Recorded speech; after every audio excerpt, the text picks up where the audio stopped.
Friend, তোমরা যারা ক্যালকাটা ইউনিভার্সিটির আন্ডারে সেমিস্টার 4-এর ছাত্রছাত্রী আছো এবং তোমাদের রাষ্ট্রবিজ্ঞান সাবজেক্টে অনার্স আছে, তোমাদের জন্য আজকের ক্লাসটা খুবই গুরুত্বপূর্ণ। আজকের ক্লাসে তোমাদের SEC B1 পেপার থেকে 2022 সাল এবং 2021 সালের প্রশ্নপত্রের এসএকিউর সমাধান নিয়ে আলোচনা করব। আর তোমরা জানো প্রিভিয়াস ইয়ার্সের প্রশ্নপত্র থেকে তোমাদের অনেক প্রশ্ন এই পরীক্ষায় কমন আসে, তাই তোমরা 2022 সাল এবং 2021 সালের এসএকিউর সমাধানগুলো তোমরা দেখে নাও। আরেকটা বিষয় তোমাদের এখানে বলবো, তোমরা যারা পরবর্তী সেমিস্টারে অনলাইন কোচিং ক্লাসে অ্যাডমিশন নিতে চাইছো, তোমরা সাইডে যে নম্বরটা দেখতে পাচ্ছ এই নম্বরে যোগাযোগ করে অ্যাডমিশন নিতে পারো। আমাদের সপ্তাহে 3 দিন করে ক্লাস, 2 দিন রেকর্ডেড ক্লাস, 1 দিন গুগল মিটে লাইভ ক্লাস হয়ে থাকে। তাই তোমরা যারা পরবর্তী সেমিস্টারের জন্য অ্যাডমিশন নিতে চাইছো, এখন থেকে তোমরা যোগাযোগ করতে পারো বা অ্যাডমিশন নিয়ে রাখতে পারো। চলো তোমরা প্রশ্ন উত্তরগুলো দেখে নাও। এবারে তোমরা প্রশ্নের উত্তরগুলো দেখে নাও। প্রথমে তোমাদের 2022 সালের প্রশ্নপত্রের সমাধান নিয়ে আলোচনা করব। প্রথম প্রশ্ন যেটা আছে, ভারতীয় পার্লামেন্টের একটি অর্থ সংক্রান্ত কাজ উল্লেখ করো। অ্যান্সারটা দেখবে, ভারতের পার্লামেন্টের বেশ কিছু গুরুত্বপূর্ণ অর্থ সংক্রান্ত কাজ রয়েছে। এর মধ্যে একটি কাজ হলো বাজেট প্রণয়ন ও অনুমোদন করা। পরের প্রশ্ন আছে, ভারতের পার্লামেন্টের কোন কক্ষকে জনপ্রিয় কক্ষ বলা হয়? ভারতের পার্লামেন্টের নিম্নকক্ষ লোকসভাকে জনপ্রিয় কক্ষ বলা হয়। নেক্সট প্রশ্ন, ভারতের সংবিধানের 249 নম্বর ধারাটির গুরুত্ব কী? 249 নম্বর ধারা রাজ্য তালিকার বিষয়াবলিতে আইন প্রণয়নের জন্য সংসদের বিশেষ ক্ষমতা প্রদান করে। অর্থাৎ সংসদ মানে কি? কেন্দ্র সরকার। রাজ্য তালিকা অর্থাৎ 3টে তালিকা আছে, কেন্দ্র তালিকা, রাজ্য তালিকা এবং যুগ্ম তালিকার। এই যে ধারাটা, এই ধারাটার মাধ্যমে রাজ্য তালিকাভুক্ত বিষয়েও পার্লামেন্ট আইন তৈরি করতে পারবে, সেটাই এখানে বলা হচ্ছে আর কি। পরের প্রশ্ন আছে যে আইনসভার মর্যাদা হ্রাসের একটি কারণ। আইনসভার মর্যাদা হ্রাসের একটি কারণ, আইনসভায় ক্রমশ রাজনৈতিক দলীয়করণের শিকার হচ্ছে অনেক আইন প্রণেতা তাদের দলের নির্দেশ মালার প্রতি বেশি অনুগত থাকে জনগণের চেয়ে। এর ফলে আলোচনা ও সিদ্ধান্ত গ্রহণে পক্ষপাত দুষ্টতা দেখা দেয় এবং আইনসভা নিরপেক্ষতা নষ্ট হয়। ছায়া মন্ত্রিসভা কি? ইম্পর্টেন্ট প্রশ্ন, এটা ভালো করে দেখে যাবে। ব্রিটিশ সংসদীয় গণতন্ত্রের রীতি অনুসারে সরকারকে জবাবদিহি করতে সরকারের বিরোধী দলও একটি মন্ত্রিসভা গঠন করে, যাকে ছায়া মন্ত্রিসভা বলে, শ্যাডো ক্যাবিনেট। ঠিক আছে। পরের প্রশ্ন, অনাস্থা প্রস্তাব কাকে বলে?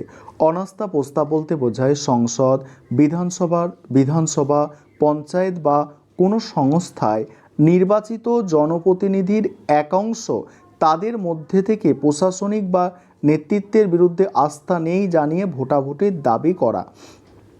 পরের প্রশ্ন হচ্ছে, ভারতীয় সংবিধানের 356 নম্বর ধারা উল্লেখ করো।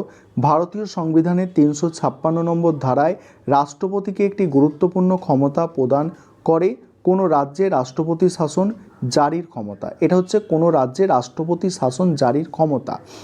গ্রাম পঞ্চায়েতের কার্যনির্বাহী আধিকারিককে কি বলা হয়? ব্লক উন্নয়ন আধিকারিক বা বিডিও বলা হয়।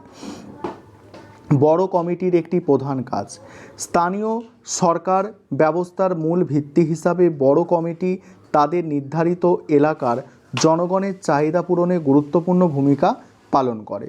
পরের প্রশ্ন হচ্ছে, জেলা পরিষদের আয়ের একটি উৎস।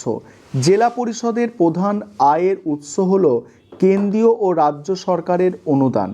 পরের প্রশ্ন হচ্ছে, অর্থবিল কে নিরূপণ করে? লোকসভার স্পিকার অর্থবিল নিরূপণ করে। পরের প্রশ্ন, স্থায়ী কমিটি গঠনের একটি উদ্দেশ্য লেখো। স্থায়ী কমিটি গঠনের বেশ কিছু উদ্দেশ্য রয়েছে। এর মধ্যে একটি গুরুত্বপূর্ণ উদ্দেশ্য হল বিশেষায়িত বিষয়গুলির ওপর গভীরভাবে নজরদারি এবং পর্যালোচনা। পরের প্রশ্ন যেটা আছে দেখো, বিলের তৃতীয় পার্ট কি? সংসদে আইন প্রণয়নের প্রক্রিয়ায় তৃতীয় পার্ট একটি গুরুত্বপূর্ণ পদক্ষেপ। এই পর্যায়ে বিলটি সংশ্লিষ্ট কক্ষে সর্বশেষবার পড়া হয় এবং সদস্যরা এর ওপর ভোট দান করেন। পরের প্রশ্ন আছে, সরকারি গাণিতিক কমিটির চেয়ারম্যান হিসাবে সাধারণত কাকে নিযুক্ত করা হয়? সরকারি গাণিতিক কমিটির চেয়ারম্যান হিসাবে সাধারণত একজন বিশিষ্ট গণিতবিদকে নিযুক্ত করা হয়। তারপরে দেখো পরের প্রশ্ন হচ্ছে গিলোটিন কি? ভারতে মৃত্যুদণ্ড প্রদানের জন্য ফাঁসি দেওয়ার পদ্ধতি। এবার 2021 সালের প্রশ্নপত্রের সমাধানটা দেখো। প্রথম প্রশ্ন, অর্পিত ক্ষমতা প্রসূত আইন কি? আইন বিভাগ কর্তৃক অর্পিত ক্ষমতার ভিত্তিতে শাসন বিভাগ যে আইন রচনা করে তাকে অর্পিত ক্ষমতা প্রসূত আইন বলে। পরের প্রশ্ন, রাজ্যসভার সদস্যপদ বাতিলের একটি কারণ লেখো। রাজ্যসভার কোনো সদস্য যদি অযোগ্য বলে বিবেচিত হয় তাহলে তার সদস্যপদ বাতিল হয়ে যায়। পরের প্রশ্ন আছে ভারতীয় সংবিধানের 331 নম্বর ধারাটি লেখো। ভারতীয় সংবিধানের 331 নম্বর ধারাটিতে বলা হয়েছে লোকসভায় ইঙ্গ ভারতীয় সম্প্রদায়দের জন্য 2টি আসন সংরক্ষিত থাকবে। পরের প্রশ্ন, লোকসভার সদস্যদের একটি বিশেষ অধিকার উল্লেখ করো। লোকসভার সদস্যদের একটি বিশেষ অধিকার হলো বাক স্বাধীনতার অধিকার। নেক্সট প্রশ্ন হচ্ছে ট্রেজারি বেঞ্চ কি? ভারতের সংসদ কক্ষের সামনের দিকের আসনগুলিকে বলা হয় ট্রেজারি বেঞ্চ বা ফ্রন্ট বেঞ্চ। নেক্সট হচ্ছে ভারতীয় সংবিধানে 118 নম্বর ধারার বিশেষত্ব কি? পার্লামেন্টে আইন পেশ পদ্ধতি সম্পর্কে ভারতীয় সংবিধানের 118 নম্বর ধারার উল্লেখিত হয়েছে। পরের প্রশ্ন আছে এমপি ল্যাড প্রকল্প কি? এমপি ল্যাড প্রকল্প member of parliament local area development scheme. ঠিক আছে। পরের প্রশ্ন আছে বেসরকারি বিল কি? মন্ত্রী ছাড়া সংসদের অন্যান্য সদস্য কর্তৃক উত্থাপিত বিলকে বলা হয় বেসরকারি বিল। নেক্সট প্রশ্ন, পঞ্চায়েতের ওপর সরকারি নিয়ন্ত্রণের